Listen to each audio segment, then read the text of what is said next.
Hello everyone, नमस्कार। हमारे YouTube channel में आपका हार्दिक स्वागत है। आज की वीडियो में हम जानेंगे साल 2024 में चैत्र माह के शुक्ल पक्ष की त्रयोदशी तिथि कब है। त्रयोदशी तिथि के दिन रखा जाने वाला प्रदोष व्रत अप्रैल माह में कब किया जाएगा। प्रदोष काल पूजा का शुभ मुहूर्त, पूजा विधि और इस दिन किए जाने वाले खास उपाय। दोस्तों, चैत्र महीने के शुक्ल पक्ष की त्रयोदशी तिथि के दिन प्रदोष व्रत पड़ रहा है रविवार को, जो कि महादेव को समर्पित है और रविवार के दिन पड़ने के कारण इसे रवि प्रदोष व्रत कहा जाएगा।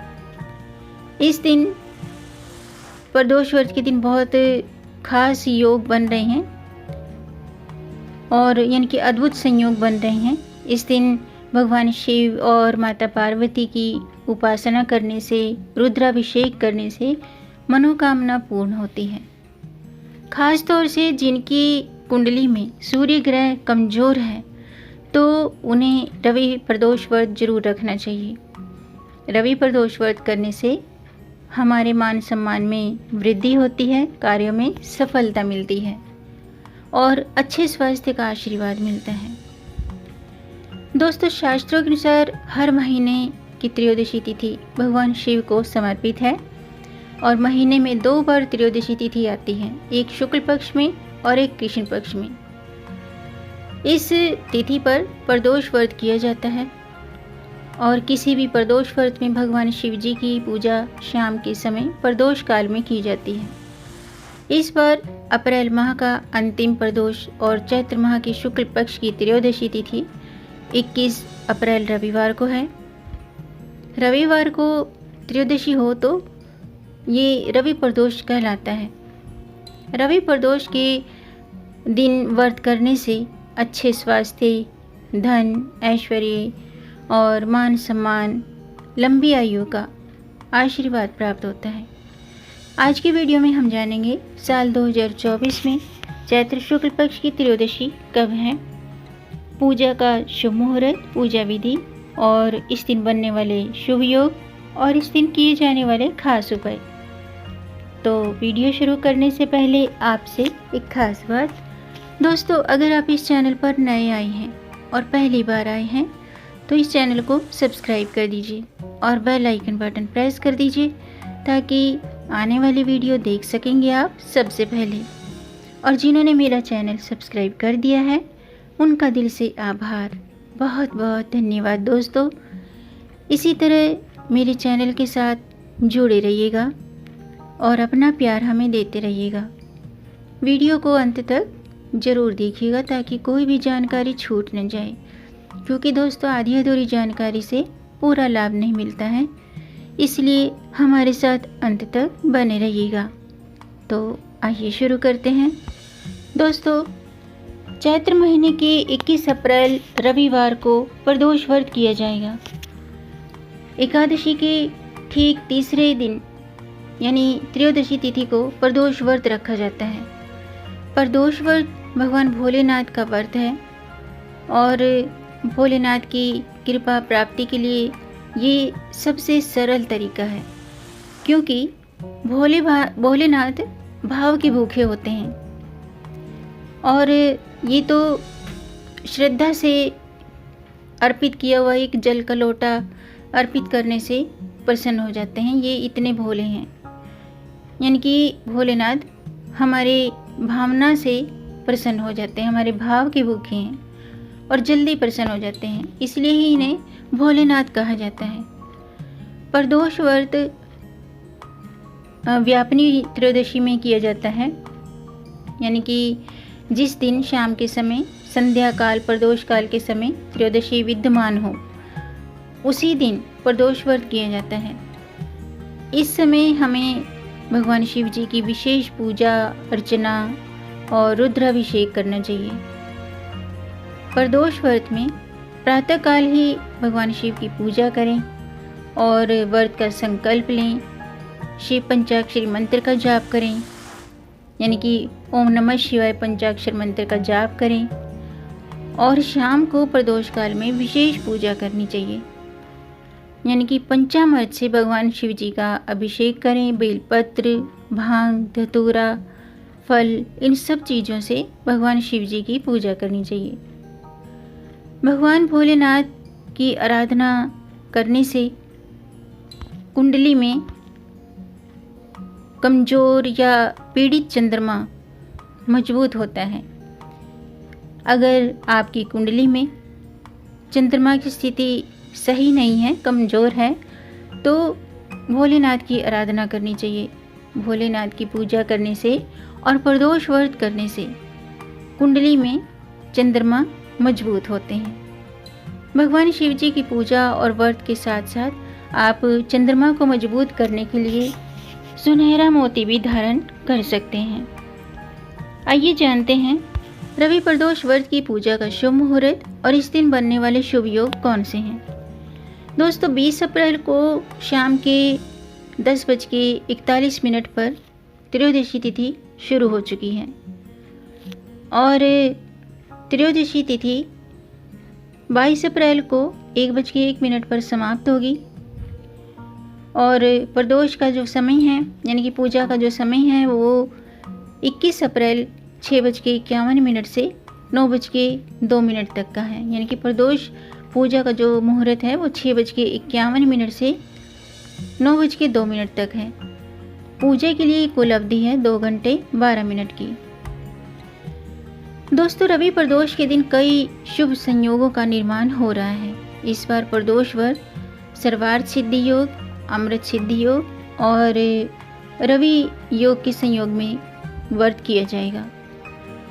उदय तिथि के चलते 21 अप्रैल रविवार को प्रदोष व्रत किया जाएगा। आइए जानते हैं रवि प्रदोष व्रत की पूजा विधि। दोस्तों, सुबह जल्दी उठें और उठने के बाद स्नान आदि से निवृत्त होकर सबसे पहले भगवान सूर्य देव को जल का अर्घ्य दें और शिव परिवार सहित सभी देवी देवताओं की विधि पूर्वक पूजा करें। अगर व्रत रखना है तो हाथ में पवित्र जल, फूल, अक्षत लेकर व्रत का संकल्प लें। फिर संध्या के समय घर के मंदिर में गोधूली बेला में दीपक जलाएं और शिव मंदिर में जाकर या फिर घर में भगवान शिव जी का अभिषेक करें और शिव परिवार की विधि पूर्वक अर्चना करें और रवि प्रदोष व्रत की कथा जरूर सुनें और भगवान शिव के मंत्रों का जाप करें। मंत्र इस प्रकार है: ओम त्र्यंबकम यजामहे सुगंधिम पुष्टि वर्धनम उर्वारुकमि बंधनान मृत्युर्मुक्षि यममृतात्। अगर आपको ये मंत्र नहीं आता है तो आप नमः शिवाय या ओम नमः शिवाय का जाप जरूर करते रहें और व्रत कथा जरूर पढ़ें या सुनें, क्योंकि व्रत में कथा का खास महत्व होता है। अगर आप व्रत रखते हैं और कथा नहीं सुनते हैं तो फिर आपका व्रत अधूरा रह जाता है, खंडित हो जाता है।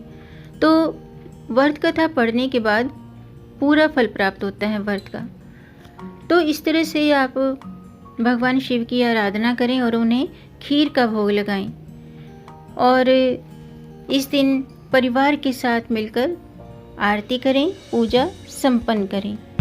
अंत में क्षमा प्रार्थना भी करें। प्रदोष व्रत करने से न केवल पुण्य की प्राप्ति होती है बल्कि पूर्व में किए गए पापों का भी नाश होता है। चैत्र माह का ये प्रदोष व्रत रविवार को पड़ रहा है, इसलिए इसे रवि प्रदोष व्रत कहा जाएगा और सूर्य की आराधना करने के लिए भी काफ़ी उत्तम और लाभकारी दिन है ये। जिन लोगों की कुंडली में सूर्य कमज़ोर है तो उन्हें रवि प्रदोष व्रत जरूर करना चाहिए, क्योंकि ऐसा करने से, यानी कि रवि प्रदोष व्रत करने से भगवान सूर्य की कृपा के साथ साथ भगवान भोलेनाथ की कृपा प्राप्त होती है और हमारे यश प्रतिष्ठा में वृद्धि होने लगती है और सभी प्रकार के रोगों और कष्टों से मुक्ति मिलती है। आइए जानते हैं इस दिन किए जाने वाले खास उपाय कौन से हैं। दोस्तों, अगर आप व्रत नहीं रख सकते हैं तो भगवान भोलेनाथ की पूजा जरूर करें। सुबह स्नान आदि से निवृत्त होकर सूर्य देव को जल का अर्घ्य दें और भगवान भोलेनाथ की आराधना करें। इनकी शिवलिंग पर पूजा की सभी सामग्री अर्पित करें और माता पार्वती को सुहाग की सामग्री अर्पित करें। दोस्तों, रवि प्रदोष के दिन सुबह स्नान करने के बाद, स्नान से निवृत्त होने के बाद शुद्ध वस्त्र धारण करें। काले रंग के वस्त्र धारण ना करें। इसके अलावा आप सफ़ेद केसरी रंग के वस्त्र पहनकर भगवान भोलेनाथ की पूजा करें और गंगा जल कच्चे दूध के साथ शाम को पंचाक्षरी मंत्र का जाप करते हुए भगवान शिव का रुद्राभिषेक करें। ऐसा करने से मनोकामनाएं पूरी होती हैं। प्रदोष व्रत पर भगवान शिव का पंचामृत से अभिषेक करने पर और माता पार्वती को श्रृंगार की सामग्री अर्पित करने पर वैवाहिक जीवन सुखी रहता है, वैवाहिक जीवन में मधुरता आती है। इसके अलावा रवि प्रदोष के दिन सूर्य देव को अर्घ्य देते समय जल में लाल पुष्प और कुमकुम डालकर भगवान सूर्य देव को अर्घ्य देना चाहिए। ऐसा करने से कार्यों में सफलता प्राप्त होती है और हमारे मान सम्मान में वृद्धि होती है। इसके अलावा रवि प्रदोष के शुभ मुहूर्त में, शुभ योगों में शिवलिंग पर एक मुट्ठी गेहूं चढ़ाने से कैरियर में तरक्की की संभावना बढ़ जाती है।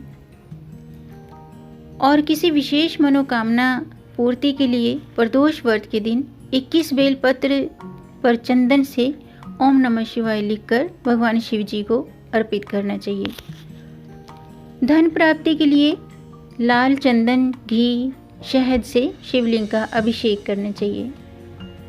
और वैवाहिक जीवन में सुख समृद्धि के लिए भगवान शिव और पार्वती की प्रतिमा के सामने 7 दीपक प्रज्वलित करने चाहिए। और सूर्य ग्रह से संबंधित दोष कम करने के लिए, दोषों को खत्म करने के लिए, यानी कि सूर्य दोष को खत्म करने के लिए ओम सूर्याय नमः इस शक्तिशाली मंत्र का जाप करने से जीवन में सकारात्मक बदलाव आते हैं और प्रतिष्ठा में वृद्धि होती है। रवि प्रदोष व्रत के दिन ओम गृहिणी सूर्याय नमः इसके जाप से हर प्रकार के रोग और कष्टों से मुक्ति मिलती है। और इस तरह से आप रोगों से मुक्ति के लिए भी भगवान शिव जी को प्रसन्न करने के लिए भस्म अर्पित करें। भस्म भोलेनाथ को बहुत प्रिय है। भस्म अर्पित करने से और शिव मंदिर में दीपदान करने से और महामृत्युंजय का जाप करने से रोगों से मुक्ति मिलती है। तो दोस्तों, आज के लिए बस इतना ही।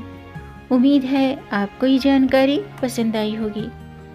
अगर आपको ये जानकारी अच्छी लगी हो तो आप इसे लाइक कर सकते हैं। वीडियो लाइक करने में पैसे खर्च नहीं होते हैं। आपके लाइक से हमारा वो मोटिवेशन अप होता है। तो वीडियो को लाइक ज़रूर कीजिएगा और इस जानकारी को आगे बढ़ाकर अपनी फैमिली में, अपने फ्रेंड्स में ज़्यादा से ज़्यादा शेयर कर दीजिए ताकि औरों को भी इससे लाभ प्राप्त हो। क्योंकि जब आप वीडियो को अपने फ्रेंड्स या अपने रिलेटिव में शेयर करते हैं और इस वीडियो से किसी को लाभ होता है तो उसका पुण्य आपको भी प्राप्त होता है। इसलिए वीडियो को शेयर भी ज़रूर कीजिएगा और मेरे चैनल को सब्सक्राइब ज़रूर कीजिएगा ताकि आने वाली वीडियो देख सकेंगे आप सबसे पहले।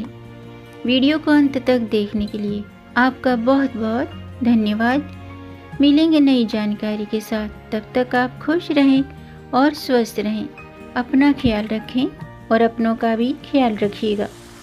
जय श्री हरि, हर हर महादेव।